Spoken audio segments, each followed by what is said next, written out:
Nosotros somos los hombres de la noche, los Tzotziles, los hombres murciélago. Nosotros podemos despedazar y desangrar a una unidad entera, hombre por hombre, uno al día, durante mucho tiempo, durante muchos años, y nadie va a saber de dónde viene el golpe. Nadie. Y la montaña es nuestra y la noche es nuestra. Eso es lo que no saben.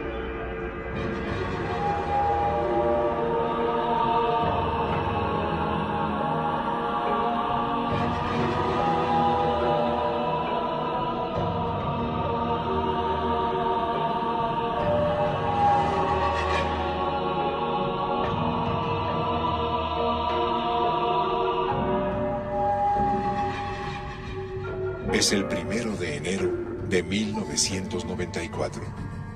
Un grupo de indígenas armados toma el Palacio Municipal de San Cristóbal de las Casas y declara la guerra al ejército mexicano. Pertenecen al Ejército Zapatista de Liberación Nacional, EZLN.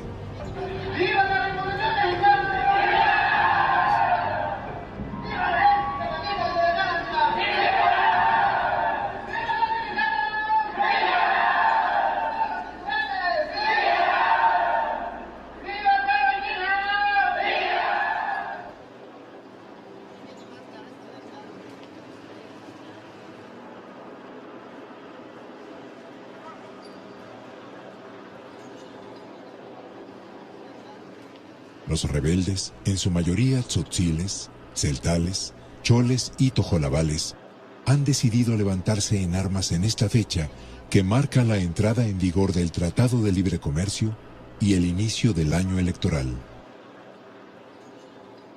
Pues lo que ellos plantean es ese, ellos exigen la renuncia del gobierno federal y estatal y que se convoque a elecciones libres y democráticas.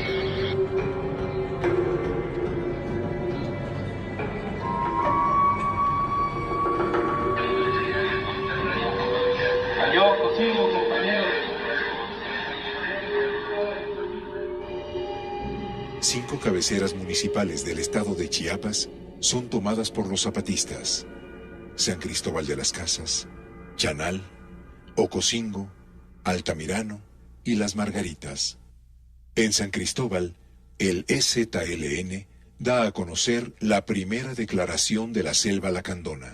Nosotros hoy decimos basta, somos los herederos de los verdaderos portadores de nuestra nacionalidad. Nosotros, armados para hacer una revolución, para buscar paz y justicia en nuestro Chiapas y México. ¡Viva la revolución!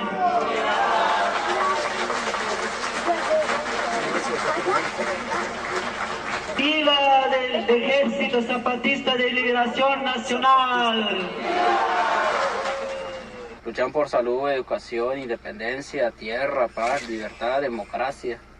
Bueno, hay muchas cosas pues ¿Crees que sí México, lo vas a conseguir? con las armas sí se consigue.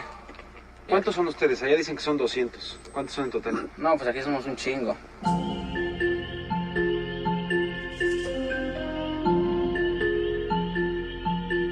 El 2 de enero, por la madrugada, el EZLN abandona la ciudad de San Cristóbal.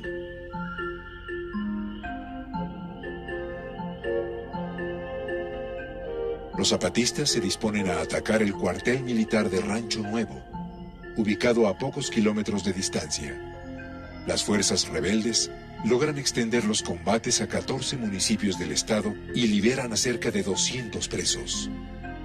El exgobernador, general Absalón Castellanos Domínguez, símbolo de la represión y señalado como responsable de más de 150 asesinatos, es tomado prisionero en su rancho de Las Margaritas. Los combates de Rancho Nuevo marcan el inicio de las hostilidades.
Hacia las 6 de la tarde, después de los enfrentamientos de Rancho Nuevo, el ejército mexicano entra a la ciudad de San Cristóbal.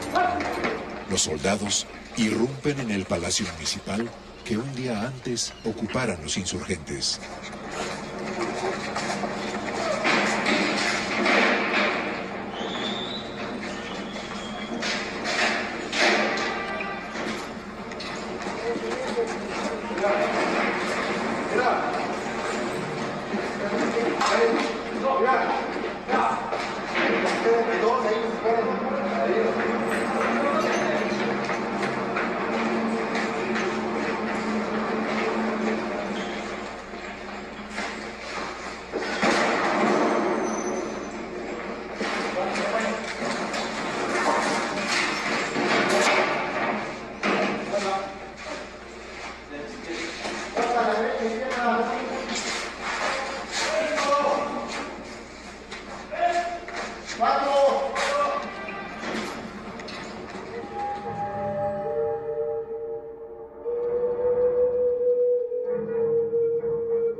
Los rebeldes toman con facilidad el Palacio Municipal de Altamirano sin enfrentar al ejército federal.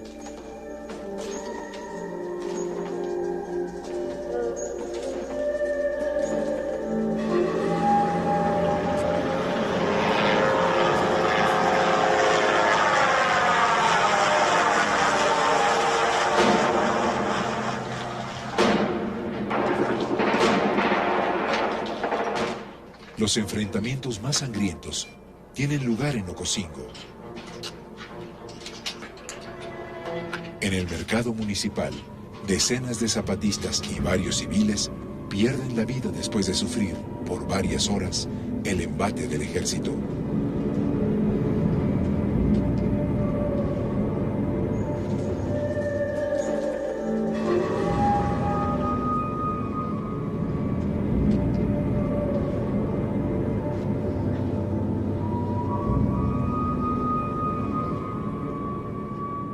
No se trata de un alzamiento indígena, sino de la participación de indígenas, varios de ellos en circunstancia de necesidad, otros prácticamente llevados por la leva y coordinados por este grupo armado, agresor, así entrenado.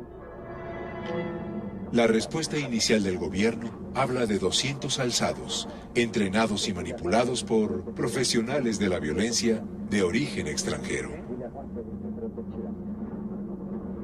Nada existe en este grupo agresor que pueda rebasar la capacidad de respuesta del Estado mexicano.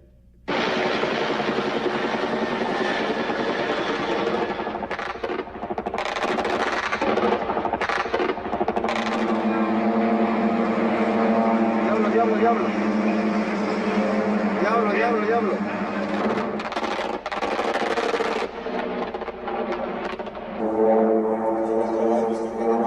Aguas, aguas, aguas, aguas, aguas.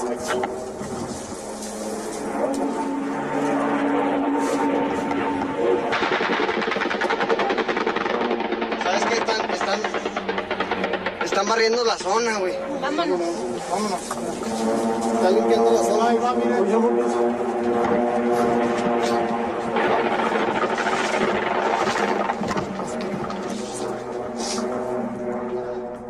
Cholo, hay muertos allá arriba. Sí, hay. ¿Cómo se llama el pueblo en sí? Sí, por ejemplo, pasando adelante de San Antonio de Suárez. ¿Cómo cuántos Sí. muertos hay? Quién sabe, no lo vi, es que tiraron bombo para ahí. Tras 10 días de intensa actividad, el ejército ha movilizado a más de 17,000 efectivos. Los altos mandos militares hablan de 6 meses como plazo para controlar la insurrección. Organismos internacionales de derechos humanos denuncian la existencia de desaparecidos y ejecuciones sumarias, ataques militares contra personal de la Cruz Roja y periodistas.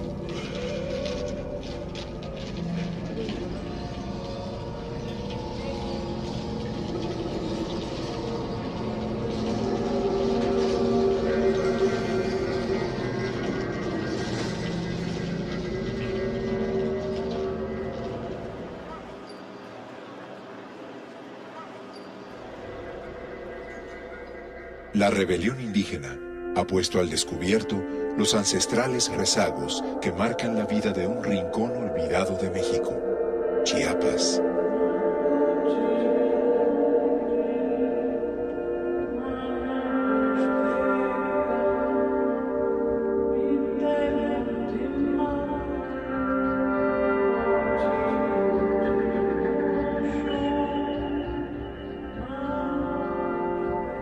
A pesar de ser uno de los estados más ricos del país, la mitad de los chiapanecos no tienen agua potable y 2/3 no tienen drenaje.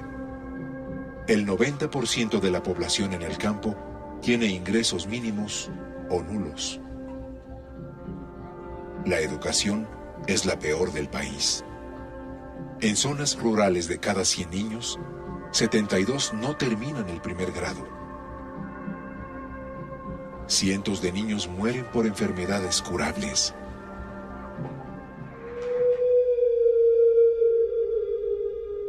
La insurrección zapatista ha puesto el tema indígena en primer plano. El 12 de enero se lleva a cabo una enorme manifestación en el Zócalo exigiendo el cese al fuego.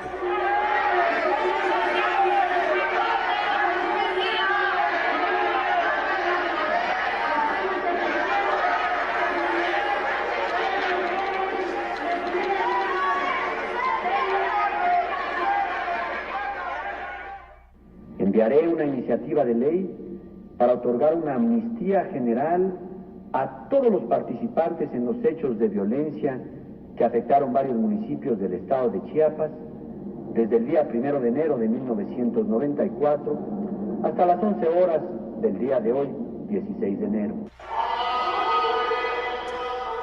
El obispo de San Cristóbal de las Casas, Samuel Ruiz, es propuesto como mediador por los zapatistas. Manuel Camacho es nombrado comisionado gubernamental para la paz y la reconciliación. La estrategia de hechos como mensajes de concordia ha dado resultados.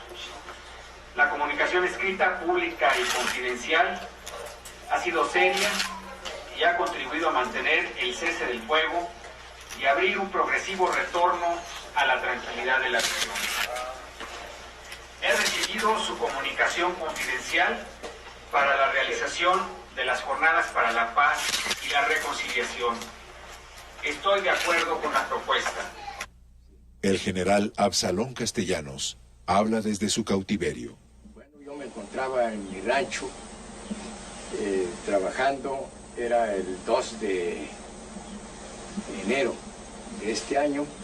De ahí me dijeron que yo los acompañara. Con mucho gusto los acompañé. En ese entonces ya me vendaron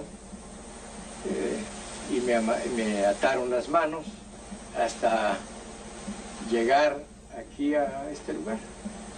En todo momento, eso sí, recibí trato bueno. Como una señal de buena voluntad, el EZLN libera al general Castellanos después de condenarlo públicamente.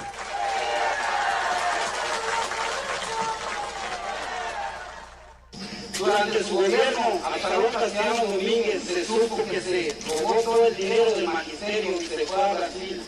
Además, asesinó al licenciado Andulio Gálvez Velázquez en las oficinas de Tuncapaexa y Comitán, Chiapas, y al señor Gregorio López Aguilar, asesinado en las Margaritas, Chiapas, herido de bala al profesor.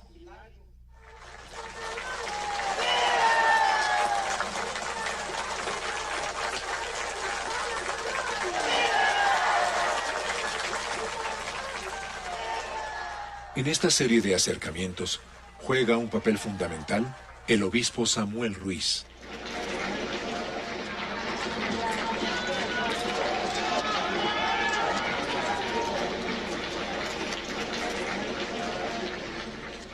Domingo, 20 de febrero, Catedral de San Cristóbal. Inicia el diálogo entre gobierno y EZLN.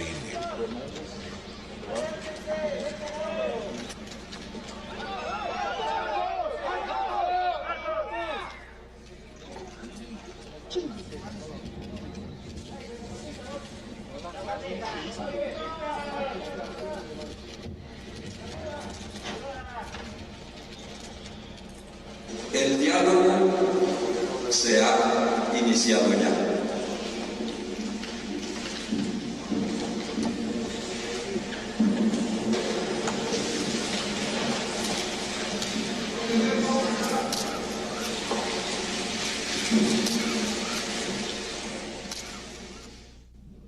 Ustedes nos han dicho que le demos una oportunidad a la paz y nosotros hemos recibido su mensaje y hemos venido aquí con ánimo verdadero y honesto. Si hay otro camino al mismo sitio, al lugar donde esta bandera ondee con democracia, libertad y justicia, muéstrenlo. Si es posible que no sean ya necesarias ni las guerras ni los ejércitos, sin que haya fuego y sangre para lavar la historia, sea. Pero ¿y si no?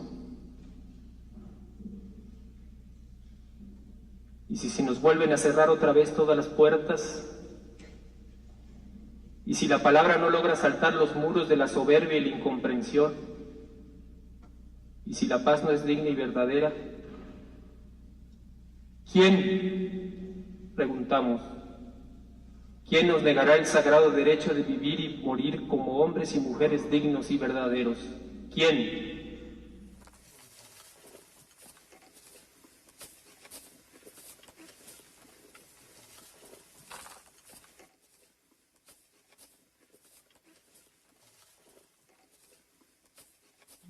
Esa es la cámara, no se me. Mejor háganse más por acá porque siempre la mesa. Sí,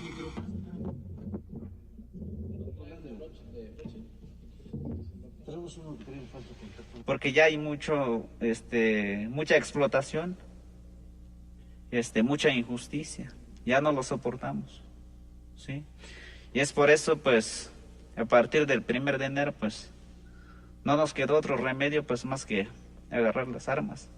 Porque las tierras son para quienes las trabajan. Decidimos la guerra para tener la tierra y no para que lo tengan esos terratenientes. Y es por esta razón de que se ha tomado la decisión, pero no solo para nosotros los chiapanecos, sino para todos los mexicanos que estamos sin tierra. Nunca hay solución, nunca nos escuchan, nunca nos hacen caso, nunca nos atienden, pues. Por eso, pues, nosotros a ver si es posible todavía, a ver si nos escucha, a ver si nos da lo que nos está prometiendo ahorita.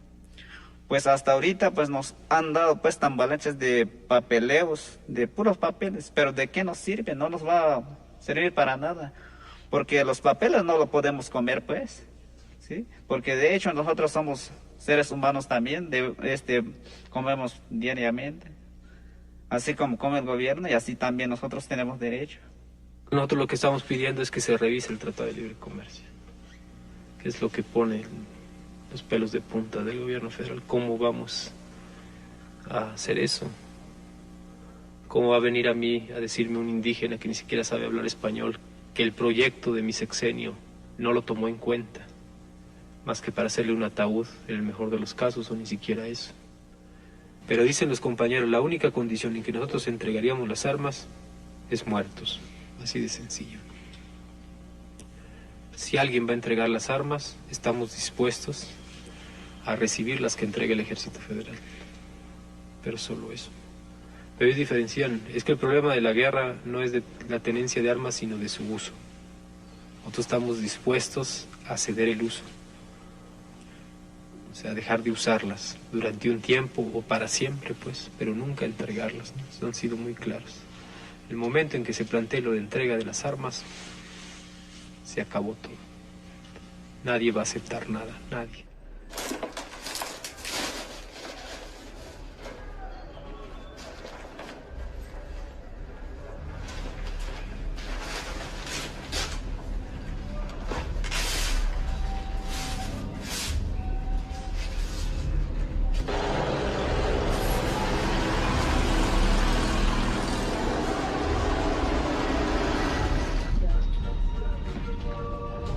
Al término de las pláticas de la Catedral de San Cristóbal, los zapatistas regresan a sus comunidades a discutir las conclusiones del diálogo.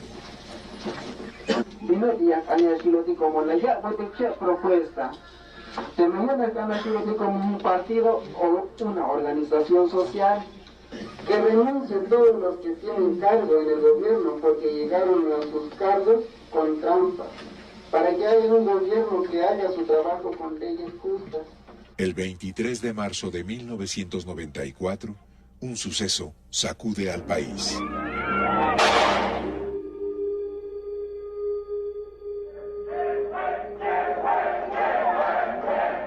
En medio de un clima político enrarecido, Ernesto Zedillo sustituye a Luis Donaldo Colosio como candidato presidencial del PRI. Por Colosio, por el PRI, por México.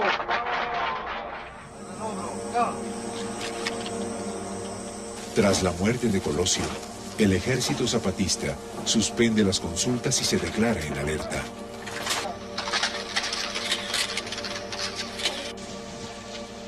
El EZLN rompe pláticas con el gobierno, decide lanzar la segunda declaración de la Selva Lacandona y llama a la Convención Nacional Democrática.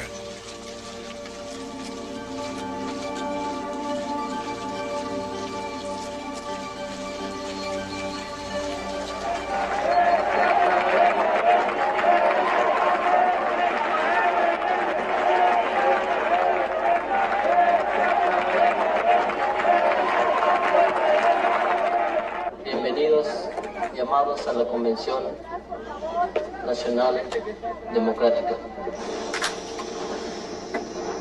Estos compañeros son las bases de apoyo de los pueblos en lucha. Son estos compañeros, estas compañeras que ven acá, son y fueron y siguen siendo el sustento del Ejército Zapatista de Liberación Nacional. Ellos fueron quienes los alimentaron desde las montañas, desde las lomas, donde se desarrolló el Ejército Zapatista de Liberación Nacional.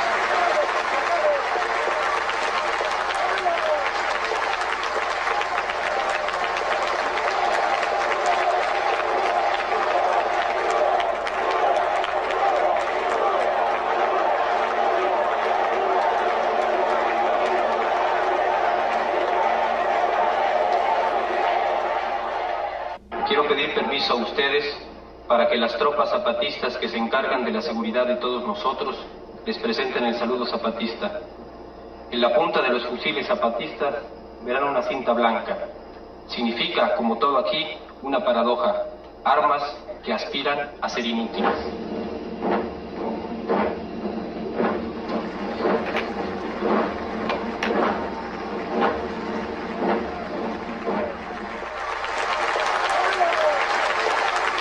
Ernesto Zedillo gana la presidencia y ofrece una salida pacífica al conflicto de Chiapas.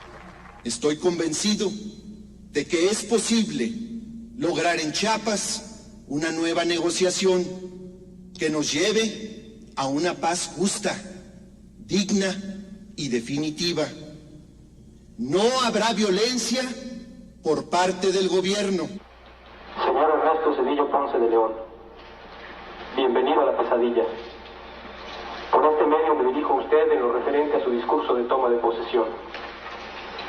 Debe usted saber que el sistema político que usted representa, al que usted le debe el haber accedido al poder que no a la legitimidad, ha prostituido hasta tal punto el lenguaje que hoy política es sinónimo de mentira, de crimen, de traición.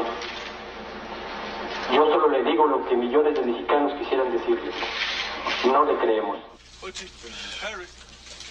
El ejército zapatista rompe la tregua temporalmente.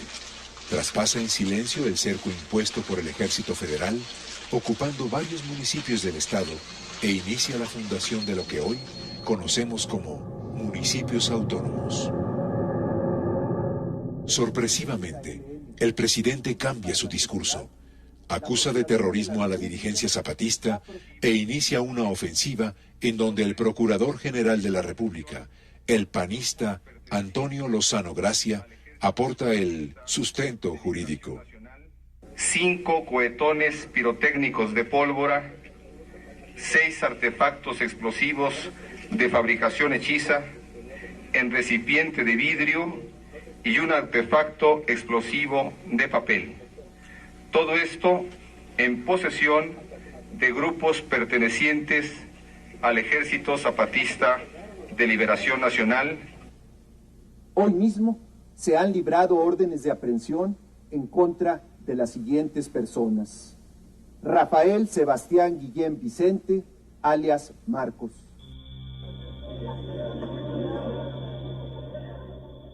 Junto con la revelación del supuesto rostro y la identidad del subcomandante Marcos, se ponen en evidencia las verdaderas intenciones del gobierno mexicano. Las Fuerzas Armadas avanzan sobre territorio zapatista, asedian a las comunidades y llevan a cabo la destrucción de un símbolo, el Aguascalientes de Guadalupe Tepeyac, sede de la Convención Nacional Democrática.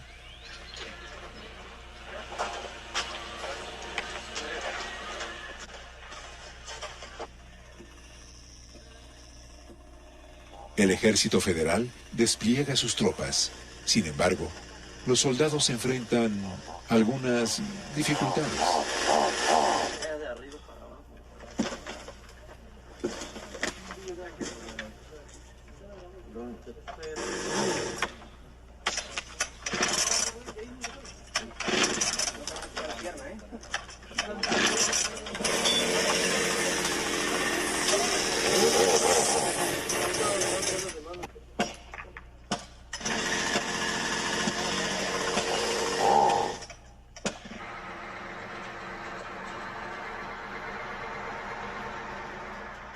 Nuevamente, la incursión militar pone a Chiapas al borde de la guerra.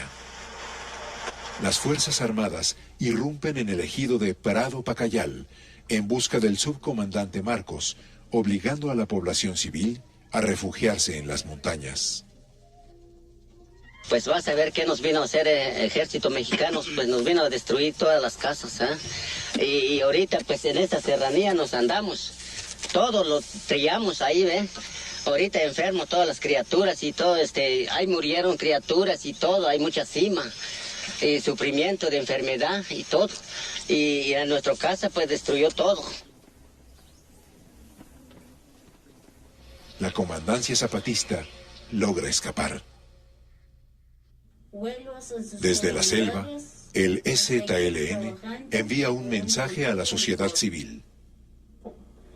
Otra vez les pedimos del pueblo de México que no nos olvidan, que no nos dejan solos, que nos ayudan a construir la paz de todos los ciudadanos. Una vez más, la movilización popular obliga al gobierno a retroceder.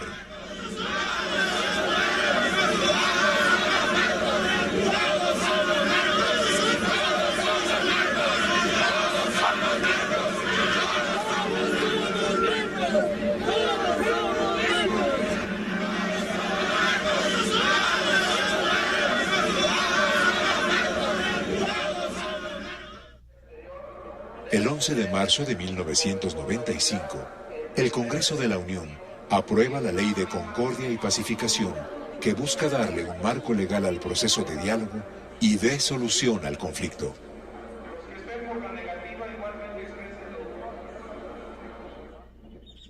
La distensión da resultados.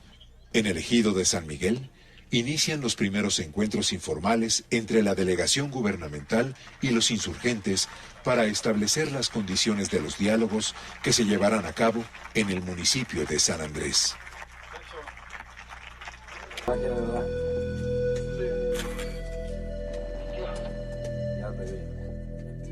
Dos meses después, en el poblado de La Realidad, la delegación zapatista se prepara para asistir a los diálogos de paz.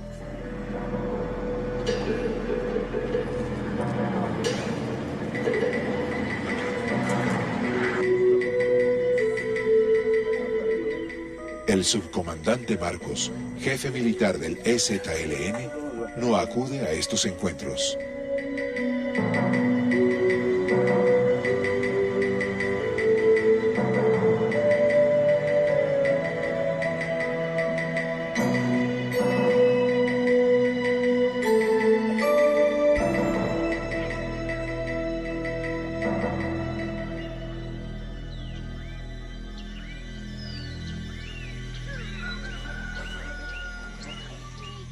En la cabecera municipal de San Andrés, en los Altos de Chiapas, inician los diálogos entre la COCOPA, representante del Poder Legislativo, la CONAI, Comisión Nacional de Intermediación, y el EZLN. A partir de ese momento, se desarrollarán 6 encuentros en los que el tema central de debate gira en torno a las medidas de desmilitarización. Las pláticas logran involucrar a amplias franjas de la sociedad y ponen la cuestión indígena en el centro de la agenda nacional.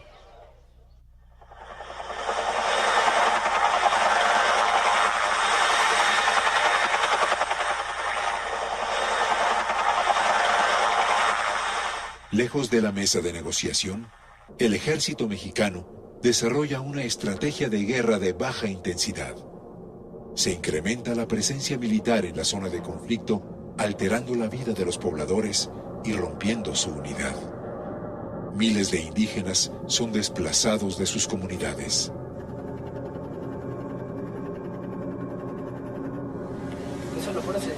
Pues estamos viendo, señor, sacando fotos porque esto es estar en el ejido. Y eso está en contra de la ley del diálogo y la concordia y la pacificación. Supuestamente nada más pueden estar en las entradas de las comunidades. Somos periodistas, estamos sacando fotos.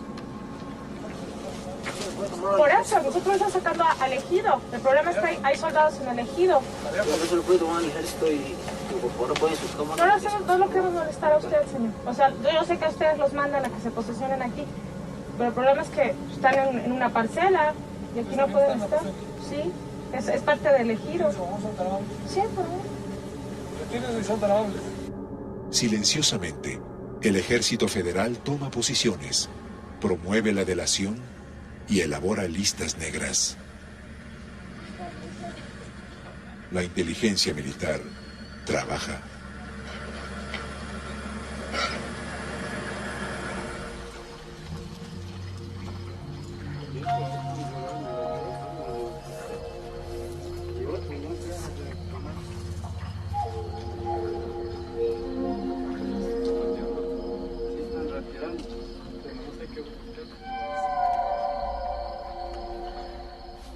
La línea que divide a los zapatistas de los soldados es prácticamente inexistente. ¿Ustedes como soldados? Deben de pensar. Como a ustedes les gusta matar a los pobres indígenas. ¿Sí o no? Entonces ya no sabes dónde viniste. ¿En qué camino tomaste? ¿Por qué? Porque no conozco. Solo para espiar nomás, ¿verdad? No ando espiando a nadie. ¿Cómo no? ¿Cómo que no? No, compadre. Si no quieres que estés así en problema, salte ahí. ¿Para qué chingado estás confiado con el pinche gobierno? El pinche gobierno corrupto vende patria. Y ustedes también son hijos de campesinos, ¿sí o no? Yo también. Ahí está pues, ¿para qué chingado pues? Tengo mi familia también igual que ¿estás allí pues? Eso es lo que yo les quiero decir. Puedes salir. Puedes revisar.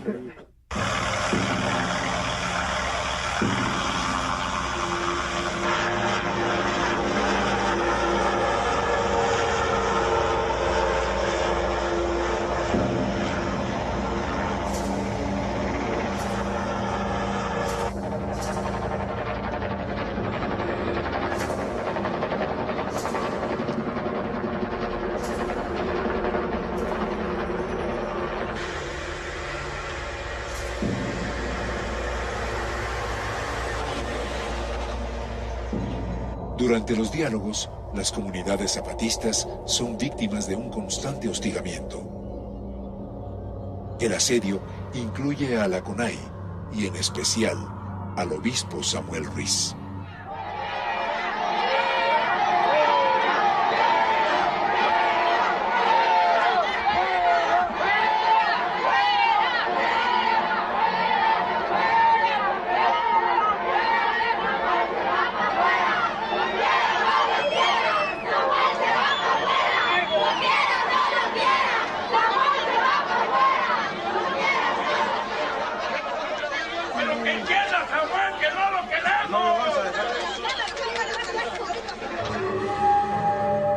Una vez más, el Ejército Federal incursiona en territorio zapatista y aumentan los riesgos de un enfrentamiento armado.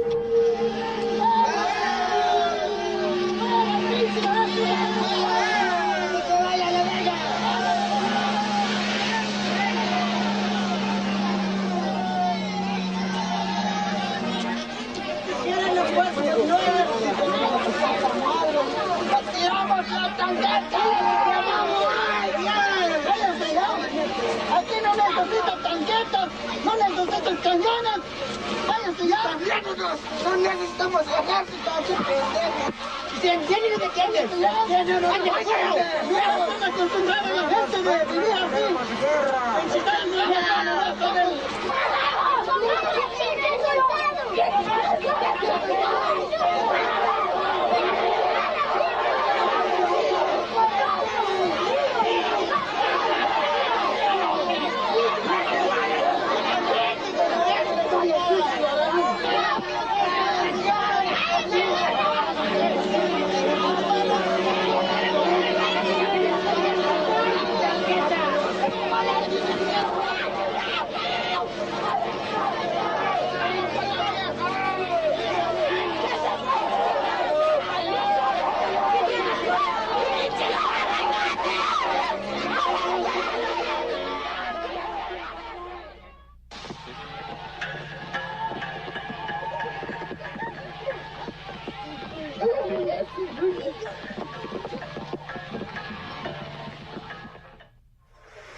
Finalmente, tras 4 meses de tensas negociaciones, se firman los Acuerdos de San Andrés.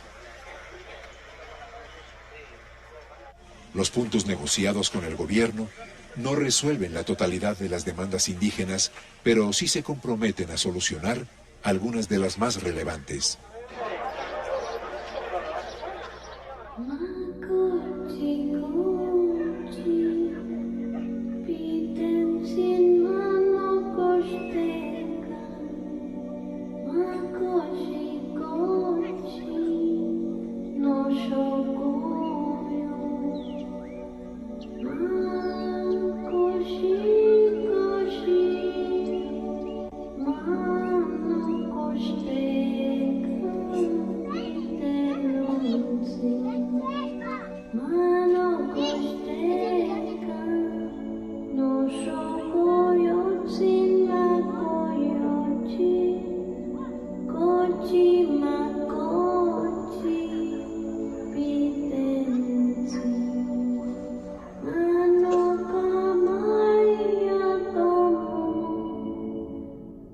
Es febrero de 1996.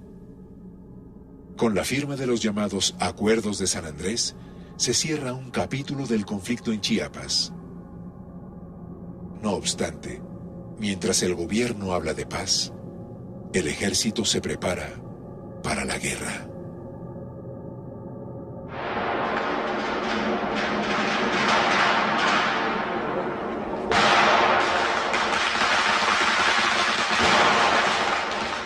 Una exhibición para la prensa. El alto mando del ejército está orgulloso de sus fuerzas especiales.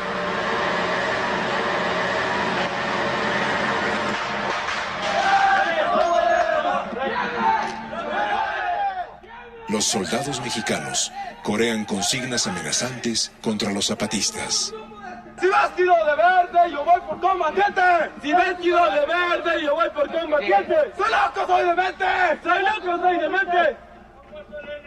Sus ojos se comieron. Ha muerto el enemigo, sus ojos se comieron. Se criaron en la selva bajo la tempestad. Se criaron en la selva bajo la tempestad. Para que resistieran fatiga sin cesar. Para que resistieran fatiga sin cesar.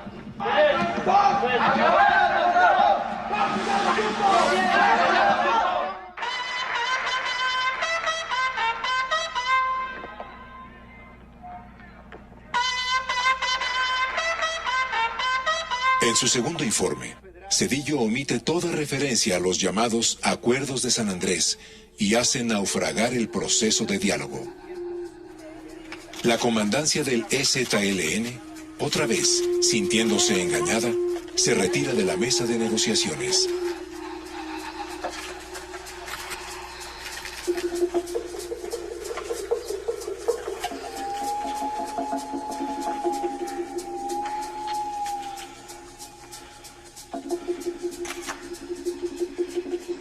tensión en Chiapas va en aumento. Un elevado número de efectivos militares cierran el cerco en torno a las comunidades zapatistas.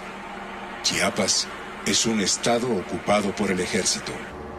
Desde el inicio del conflicto, los sucesivos gobernadores de esa entidad, Javier López, Roberto Robledo y Julio César Ruiz Ferro, han compartido el poder con el comandante militar de la región, el general Mario Renán Castillo Fernández.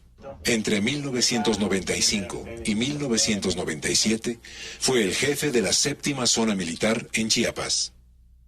El general Castillo, titulado como doctor en Psicología Militar en el Centro de Estrategia Contrainsurgente de Fort Bragg, Estados Unidos, es un experto en fuerzas especiales.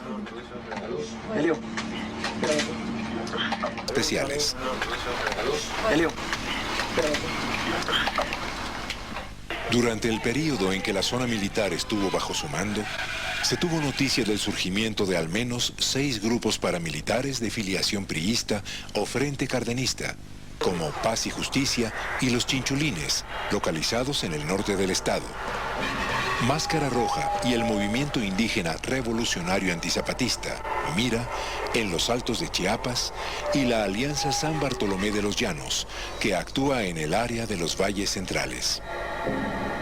El Centro de Aprendizaje Militar de Fort Bragg, especializado en estrategia contrainsurgente, se refiere en sus manuales a las fuerzas paramilitares como aquellas que ayudan a las fuerzas del orden en la búsqueda de la infraestructura de los insurgentes y que junto con la policía separan a estos del pueblo, evitando que puedan movilizar fuerzas y recursos. Las armadas son el escudo detrás del cual discurre el desarrollo político, social y económico. La misión primaria del ejército es proteger a las fuerzas gubernamentales, policíacas y paramilitares ante las fuerzas de combate de los insurgentes. Los guardias blancas ahí están rodeados, pobre gente, de los religiosos civiles, de las abejas, que se ve un templo aquí muy retirado, ahí están amontonados todos. Pero yo creo que por temor ahorita, porque ahí están rodeados los de las guardias blancas paramilitares, ahí estaban. Y la que se ve es es un barrio de la comunidad de Acteal que se llama Tzahalucum. Se anunciaba ya la mayor masacre en el México de finales de siglo. Acteal, 22 de diciembre. En Acteal, un pequeño poblado del municipio de Chenaló, un grupo paramilitar dispara desde las 11:20 horas contra las chozas de los pobladores. 2 horas más tarde, rodea la parroquia de la comunidad y hace fuego contra los indígenas arrodillados en torno a ella. Posteriormente, consuma una masacre mientras soldados y policías permanecen emplazados en la carretera a 300 metros de distancia. 45 personas pierden la vida. De ellos, 15 son niños. 35. Cuando empezaron el tiroteo las 11:20 de la mañana, ha rodeado todo aquí en la iglesia. Entonces nosotros no pudimos salir, por eso lo quedamos aquí muertos con mis compañeros, las mujeres, los niños, hay mujeres embarazadas.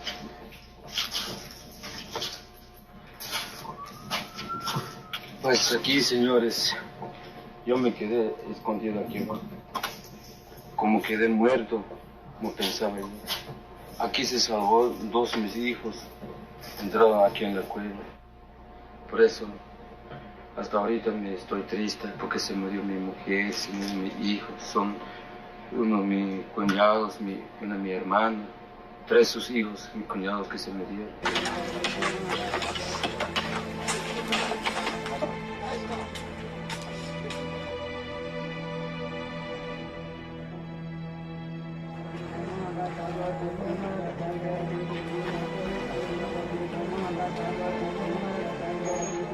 Durante el sepelio de las víctimas, los deudos identifican a algunos de los agresores.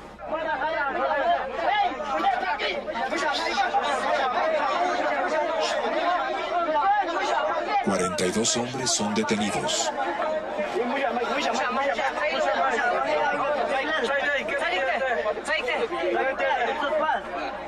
A ver, un momento. Sí, somos agentes federales.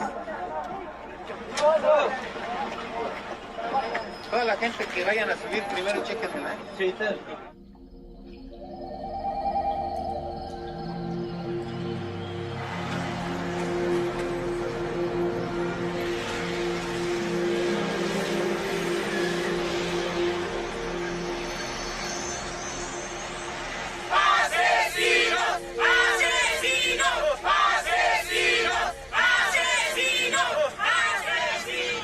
La matanza de Acteal provoca una nueva movilización militar hacia Chiapas.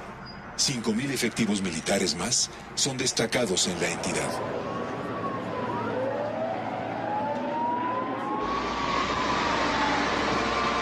Las pesquisas de las Fuerzas Armadas se llevan a cabo en comunidades de clara influencia zapatista.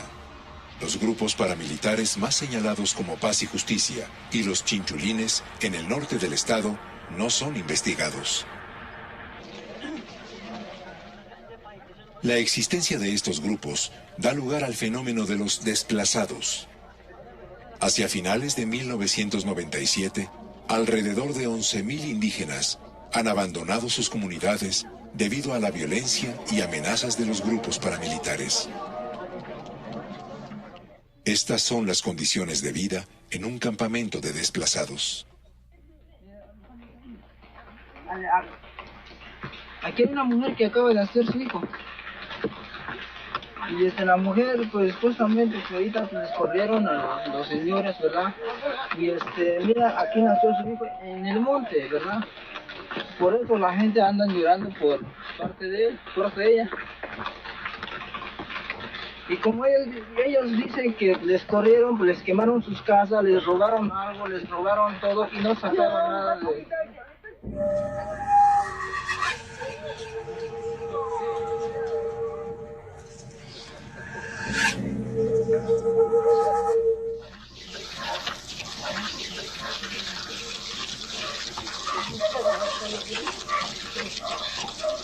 En la comunidad de Choyep, en los altos de Chiapas, las mujeres rechazan la presencia del ejército.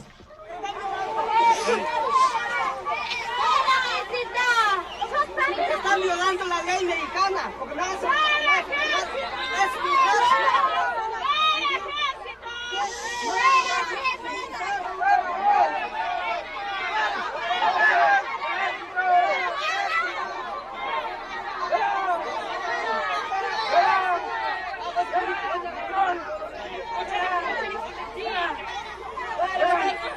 Por eso las mujeres, los niños, ya no quieren ver las armas ni los militares, porque saben y lo vieron y son testigos de que los paramilitares son amigos de los ejércitos, son amigos de la seguridad pública, porque lo vieron claramente de que sí, robaron junto con ellos, con los paramilitares. Emilio Choaifet, responsable de la estrategia gubernamental en el estado de Chiapas, es sustituido por Francisco Labastida en la Secretaría de Gobernación después de esta amable ceremonia. Gracias, Pancho. Éxito. Gracias. ¿Me permite darle un abrazo, Emilio? Por favor. Secretario. Enhorabuena. Es su éxito. Gracias. Bueno, y a tus órdenes hoy y siempre. Igualmente. Muchas gracias a todos. La táctica contrainsurgente se modifica. Roberto Albores Guillén, señalado como finquero, se convierte en el nuevo gobernador sustituto de Chiapas. Durante una visita a desplazados en el poblado de Choyep, su comitiva encuentra el rechazo. Ahorita no queremos nada. Ahorita no queremos ningún apoyo. El apoyo que queremos es la paz, la justicia y la tranquilidad de todas las comunidades de Chenaló. Porque los priistas, o sea, los paramilitares, nos han amenazado de muerte. Nos han obligado de entrar todos al partido oficial. A partir de 1998, inicia una nueva etapa del conflicto en Chiapas. El ejército instala campamentos en zona de influencia zapatista y se pone en marcha una ofensiva dirigida a los municipios autónomos que consiste en el ataque militar y policíaco sobre las comunidades, la persecución y encarcelamiento de las autoridades autónomas y el hostigamiento a la población.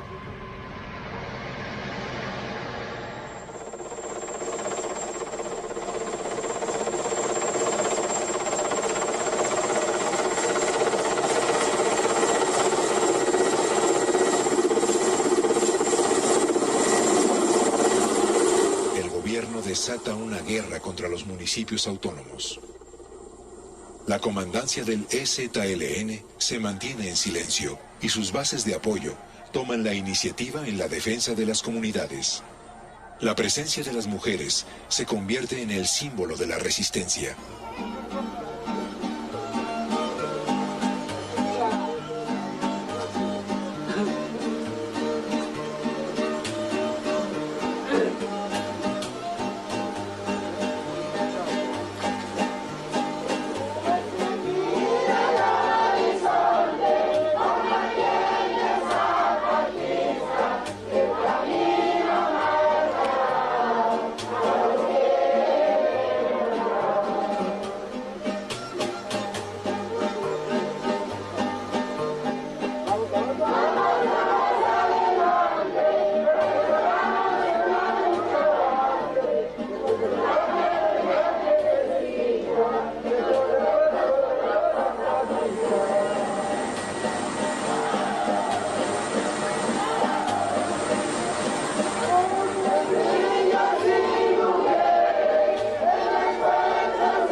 El 2 de julio de 2000, Vicente Fox gana la presidencia.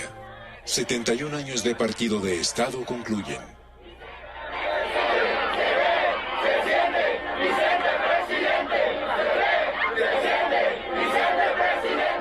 Un mes después, en Chiapas, el PRI también se derrumba y por primera vez triunfa un candidato de oposición.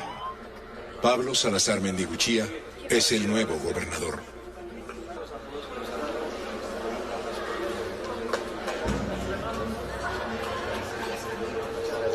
A mis amigas y amigos de los pueblos indígenas, permítanme dirigirme a ustedes de manera especial. De manera especial para que sea el mañana el que florezca. Nunca más un México sin ustedes. En México y en Chiapas habrá un nuevo amanecer.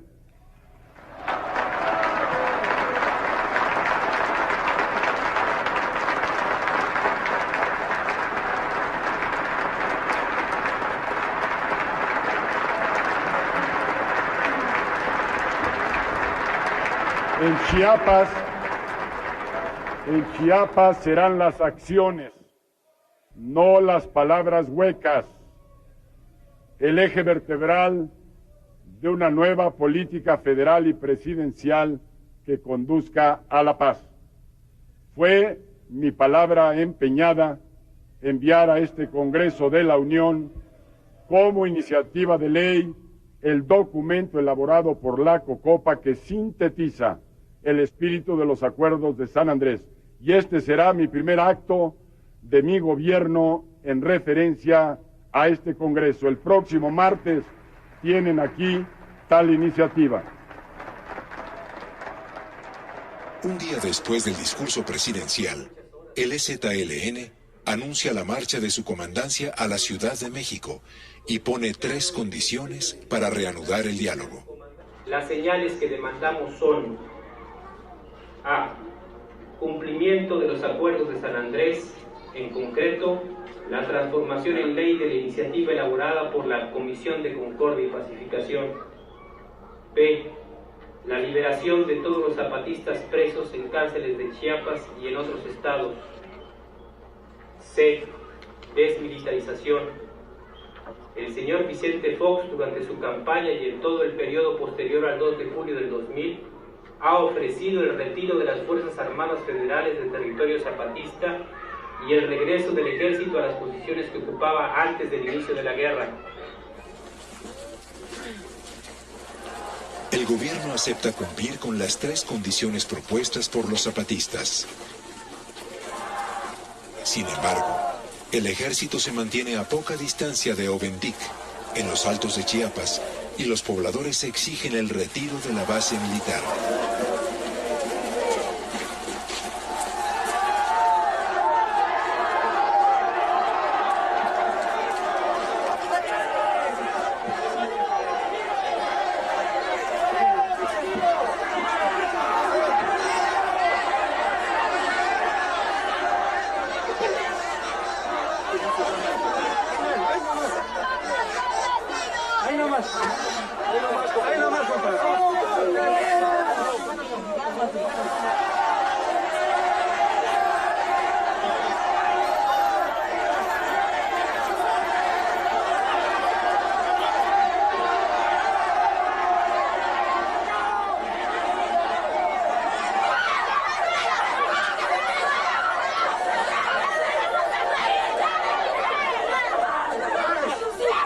Tranquilo, compañero, tranquilo. Cuidado con lo que vas a hacer.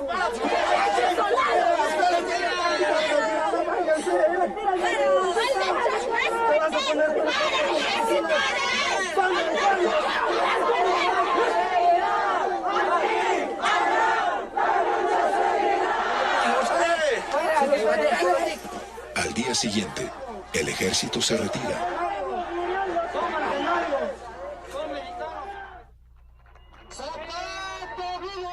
Los zapatistas inician su marcha a la Ciudad de México y convocan al Congreso Nacional Indígena y a todas las organizaciones independientes a unirse a su caravana y demandar al Congreso de la Unión el cumplimiento de los acuerdos de San Andrés.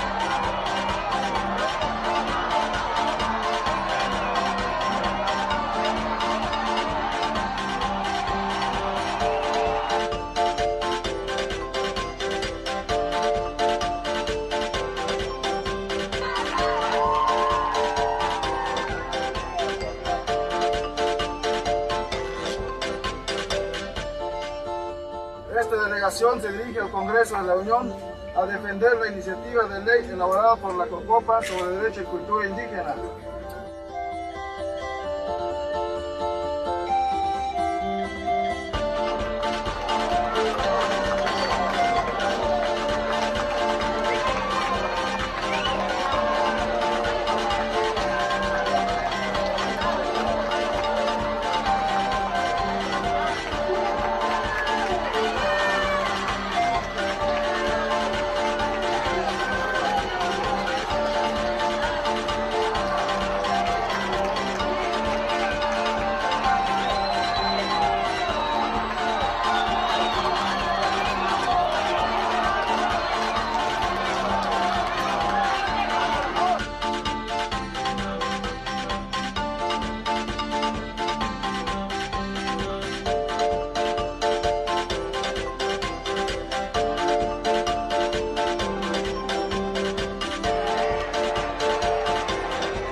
Los zapatistas tocan a las puertas del Congreso.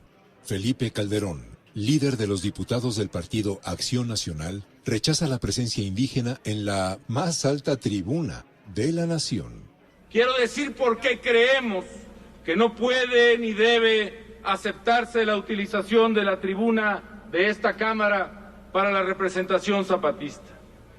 No hay Estado democrático sin Congreso y no hay Congreso que no sea protegido de cualquier elemento de fuerza externo que, legítimo o no, pretenda imponer sobre su autónoma deliberación sus decisiones. Este recinto, el recinto parlamentario, es el recinto de la democracia, es el Estado, es el espacio de los ciudadanos que no puede avasallarse, que no puede ser sometido, que no puede ser forzado ni humillado. Después de un intenso debate, San Lázaro se abre para los zapatistas. Nadie tendrá por qué sentirse agredido, humillado o rebajado, porque yo ocupe hoy esta tribuna y hable. Quienes no están ahora ya saben que se negaron a escuchar lo que una mujer indígena venía a decirles y se negaron a hablar para que yo los escuchara. Ese es el país que queremos los zapatistas, un país donde se reconozca la diferencia y se respete, donde el ser y pensar diferente no sea motivo para ir a la cárcel, para ser perseguido o para morir.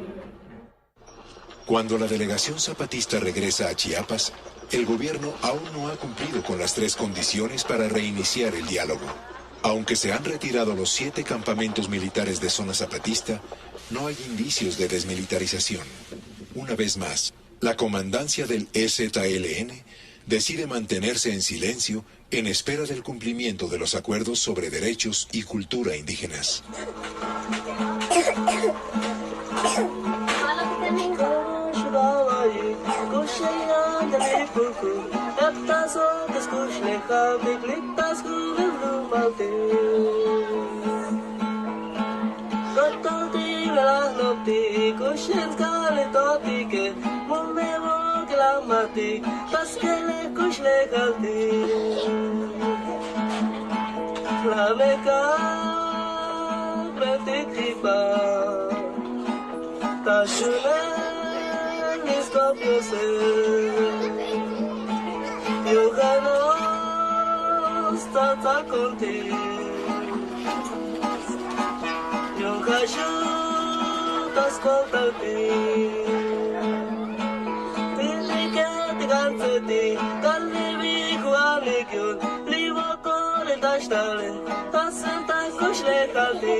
En la Cámara de Senadores se vota la llamada Ley Indígena.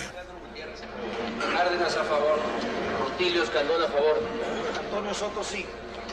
El resultado es una reforma constitucional que no reconoce las formas de organización de los indígenas ni su derecho a decidir sobre los recursos con que cuentan sus comunidades.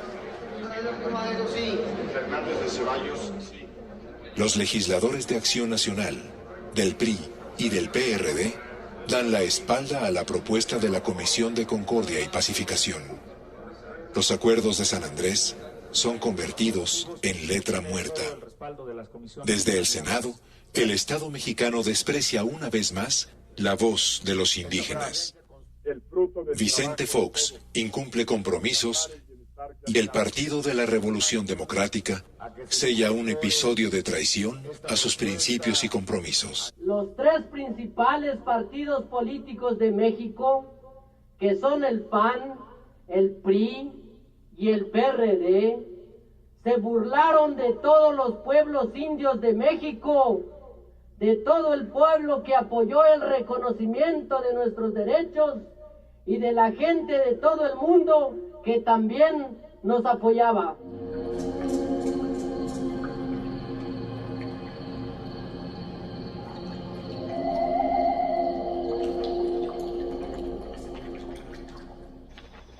El gobierno inicia una nueva escalada de violencia que busca frenar el proceso de autonomía de los pueblos indios. Reaparecen los grupos paramilitares que buscan provocar una reacción de la comandancia zapatista al atacar a sus bases de apoyo.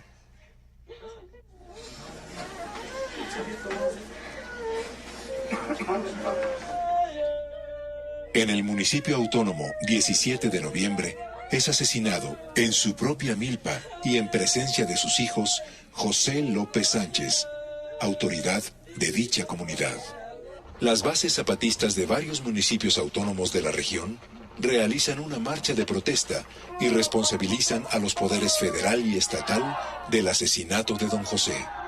Por más comentarios que haga, señor gobernador, es cómplice de los asesinos. Si no, ya los hubieran detenido. Por ahí andan, por su lado andan los asesinos. Los estamos buscando, compañero. Y si no me crean, por ahí andan. Los estamos buscando. Yo solo les quiero decir una cosa. Yo no vine a decirles un discurso. Este gobernador, les pido que lo recuerden, es el que liberó a los presos zapatistas. Es el único en todo el país que ha liberado presos zapatistas. Y eso no lo pueden olvidar a ustedes.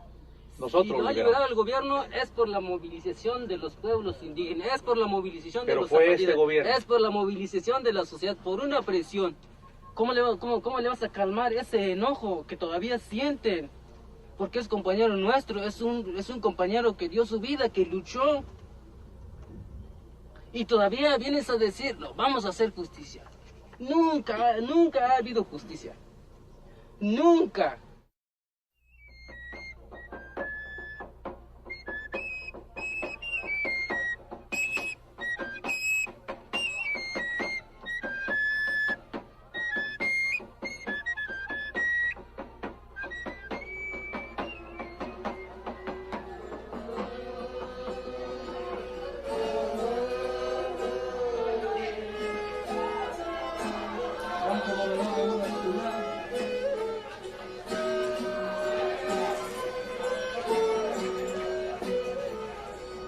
Es agosto de 2003.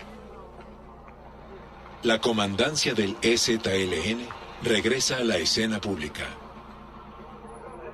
Los zapatistas acuerdan desaparecer los Aguascalientes, puntos de reunión de la sociedad civil. Ante la crisis del sistema de partidos y la debilidad del gobierno de Vicente Fox, deciden lanzar una nueva iniciativa política, la creación de los caracoles, instituciones de autogobierno indígena de facto.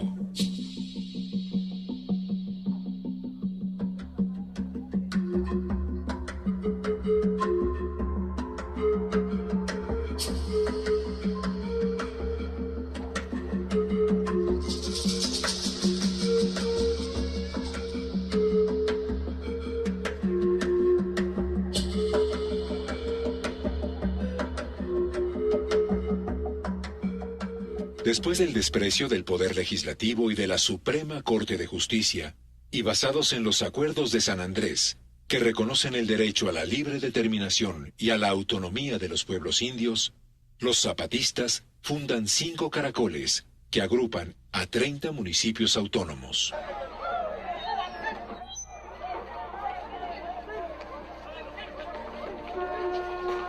En los caracoles se pone en marcha la construcción de la autonomía y con la instalación de las juntas del buen gobierno, las comunidades y sus autoridades discuten y toman decisiones, ejercen la justicia y resuelven sus asuntos internos.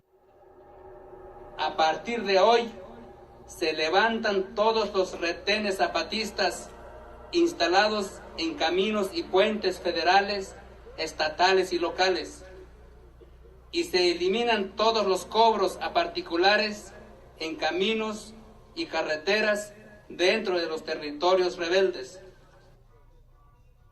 El subcomandante Marcos envía un comunicado. Creemos que ya hemos cumplido como EZLN la parte que nos tocaba en estos cambios. Hemos levantado los caracoles, hemos construido las casas de las juntas de buen gobierno y hemos tratado de explicar un poco los cambios. Así que ahora les devuelvo el oído, la voz y la mirada. A partir de ahora, todo lo referente a los municipios autónomos rebeldes zapatistas se hablará por sus autoridades y por las juntas de buen gobierno. Con ellas habrá que tratar también los asuntos de los municipios autónomos tales como proyectos, visitas, cooperativas, conflictos, etc. Sigue siendo nuestro trabajo y nuestro deber proteger a las comunidades de las agresiones del mal gobierno, de los paramilitares y de todos aquellos que quieran hacerles mal. Para eso nacimos, para eso vivimos y por eso estamos dispuestos a morir.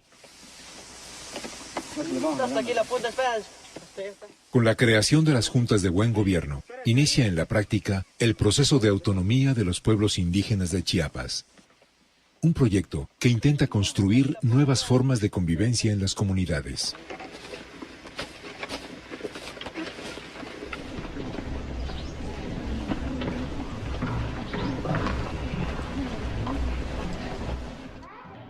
A pesar de las dificultades que enfrentan, las bases zapatistas se esfuerzan por fortalecer la autonomía municipal, impulsar la educación y conservar su cultura.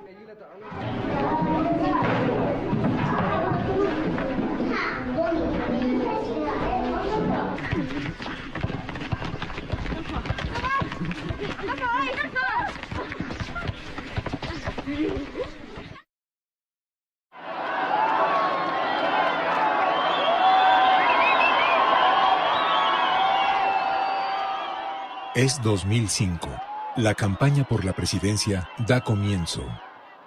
El candidato de la izquierda electoral arranca con grandes posibilidades de obtener la victoria. López Obrador goza de popularidad y puntea en las encuestas. Reitero ante ustedes, para que no quede ninguna duda, que buscaré la candidatura para contender como candidato a presidente de México en las elecciones de julio del 2006. Desde el propio PRD, Cuauhtémoc Cárdenas, antes líder moral, da la espalda al tabasqueño y coquetea con Fox. La ultraderecha gobernante exhibe su pobre vocación democrática. Pacta con la élite del poder económico y con la jerarquía católica. La estrategia de los aliados para conservar la presidencia se basa en la propaganda negra. En México no necesitas una revolución para progresar. Solo tienes que votar. Ármate de valor y vota. Represión y miedo. La Policía Federal Preventiva y los medios preparan el escenario electoral. Es junio de 2005. La comandancia del EZLN reaparece públicamente y lanza la sexta declaración de la Selva Lacandona, una propuesta alternativa para los de abajo. La sexta invita a unión entre los que comparten esa definición con un reto, otra forma de hacer política, un objetivo, construir un programa nacional de lucha de izquierda anticapitalista y un destino, una nueva constitución, que es otra forma de decir un nuevo acuerdo para una nueva sociedad.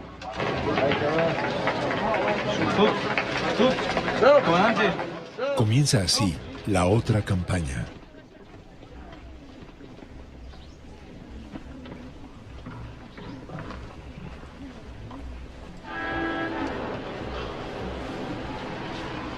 Comienza 2006. El subcomandante Marcos recorre el sur y el centro del país.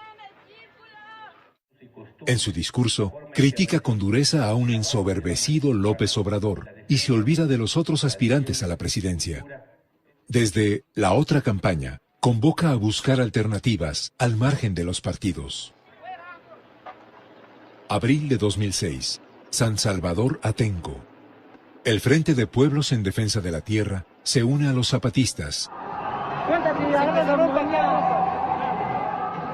2 días después, arriban a la Ciudad de México.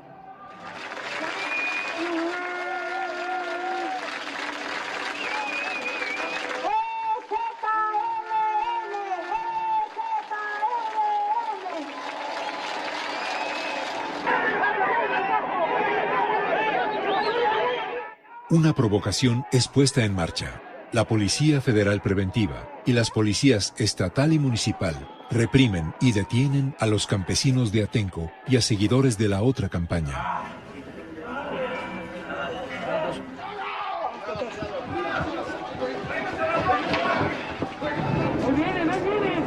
ya vemos en estos momentos...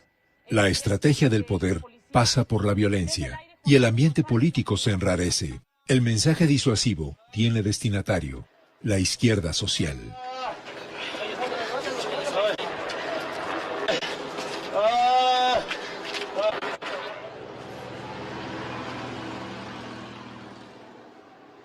El llamado Delegado Cero visita el norte del país, prácticamente aislado. El 2 de julio se celebra una votación marcada por denuncias de fraude, un fraude anunciado. Las instituciones electorales darán el triunfo al derechista Felipe Calderón, con algo más de 250,000 votos de ventaja. El candidato que obtuvo el mayor porcentaje de la votación presidencial es Felipe Calderón Hinojosa, del Partido Acción Nacional.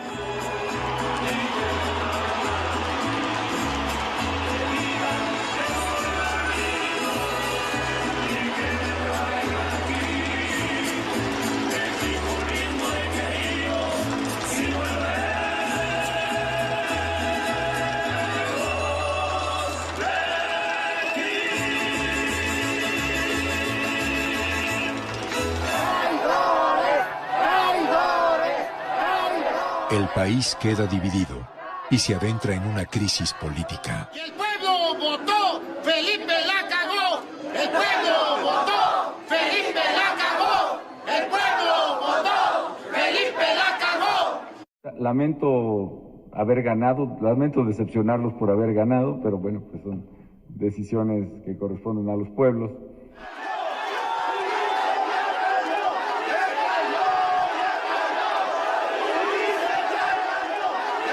El largo movimiento social que agita al estado de Oaxaca se acerca a su punto más alto. El conflicto postelectoral conduce a Fox y a Calderón a mostrar el verdadero rostro de Acción Nacional.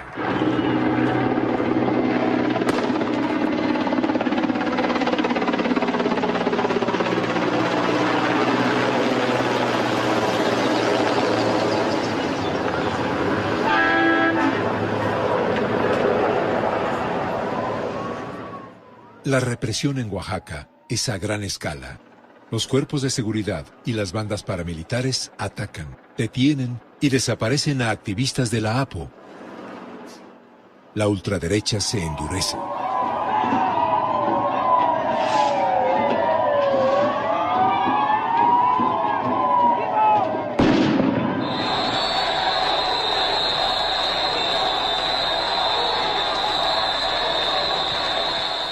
Felipe Calderón asume el poder bajo la sospecha de fraude electoral. El panista se apoya en el ejército y le da recursos y protagonismo. México se militariza.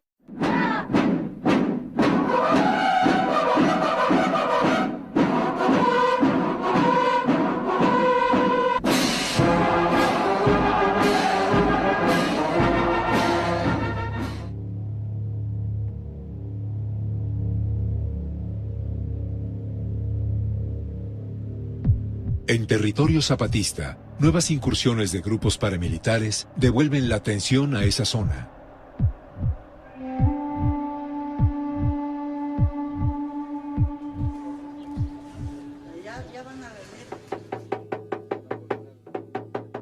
Silenciosamente, la otra campaña inicia su segundo recorrido por el país con resultados poco visibles.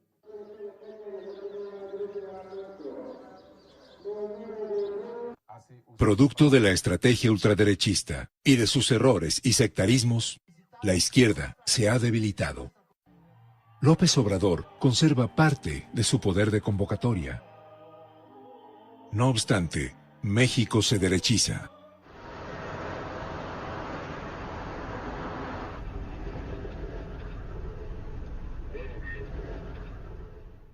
Calderón encabeza un ejecutivo asediado por la inconformidad ciudadana. Su mandato se desarrolla detrás de las vallas militares. La imposición se hace difícil y costosa.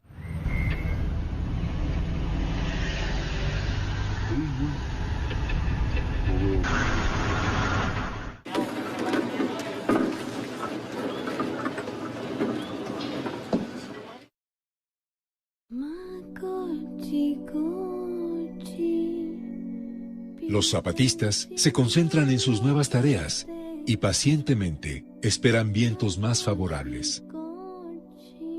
La esperanza es que algo germine después del recorrido de la otra campaña entre los pueblos de todo el país. A 13 años del surgimiento público del Ejército Zapatista de Liberación Nacional, México es un enorme desastre, en el que la desigualdad se ha instalado, pero la democracia no termina de llegar. Un territorio de confusión en donde el desaliento, tal vez muy pronto, le abra el paso a nuevas luchas. Las exigencias que los indígenas rebeldes levantaron con las armas en 1994 están vigentes y su ejemplo perdura.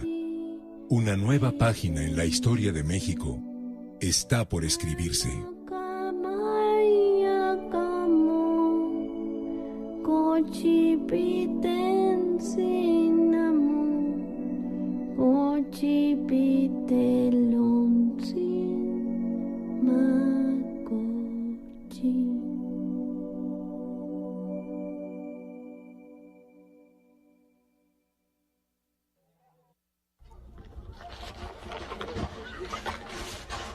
Mira,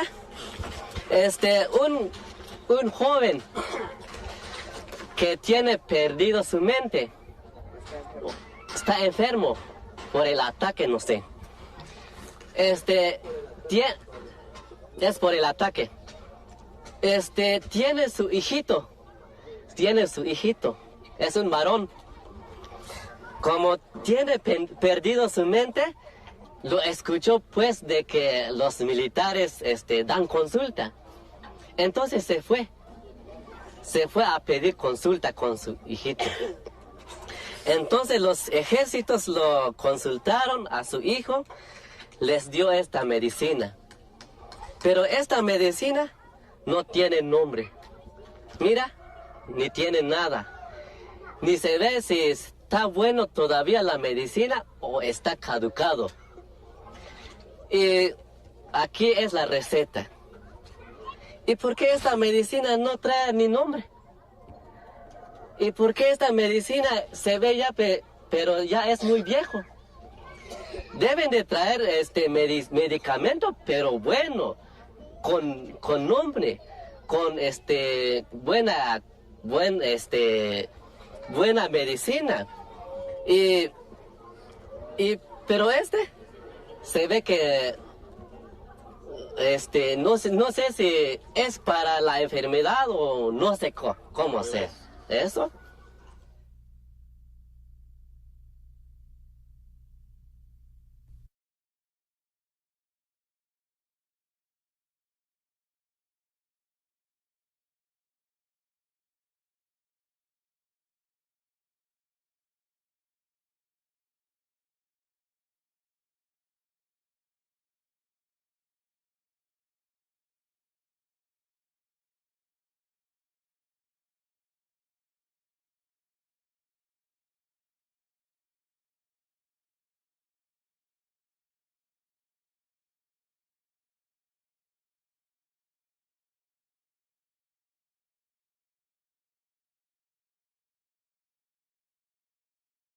Especiales.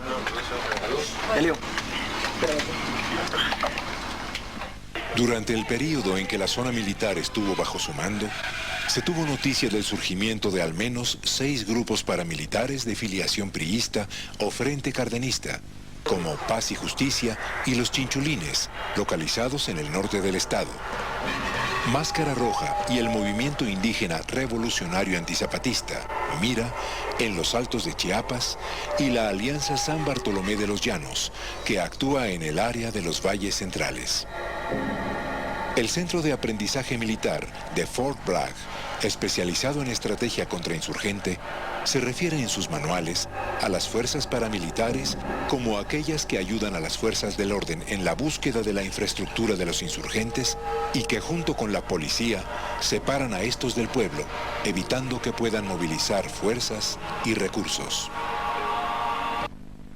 Las Fuerzas Armadas son el escudo detrás del cual discurre el desarrollo político, social y económico.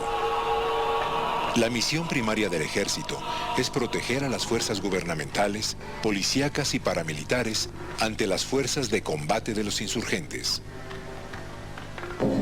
Los guardias blancas ahí están rodeados, pobre gente, de los religiosos civiles, de las abejas, que se ve un templo aquí muy retirado, ahí están amontonados todos. Pero yo creo que por temor ahorita, porque ahí están rodeados los de las guardias blancas paramilitares, ahí estaban. Y la que se ve es es un barrio de la comunidad de Acteal que se llama Tzahalucum. Se anunciaba ya la mayor masacre en el México de finales de siglo. Acteal, 22 de diciembre. En Acteal, un pequeño poblado del municipio de Chenaló, un grupo paramilitar dispara desde las 11:20 horas contra las chozas de los pobladores. 2 horas más tarde, rodea la parroquia de la comunidad y hace fuego contra los indígenas arrodillados en torno a ella. Posteriormente, consuma una masacre mientras soldados y policías permanecen emplazados en la carretera a 300 metros de distancia. 45 personas pierden la vida. De ellos, 15 son niños especiales.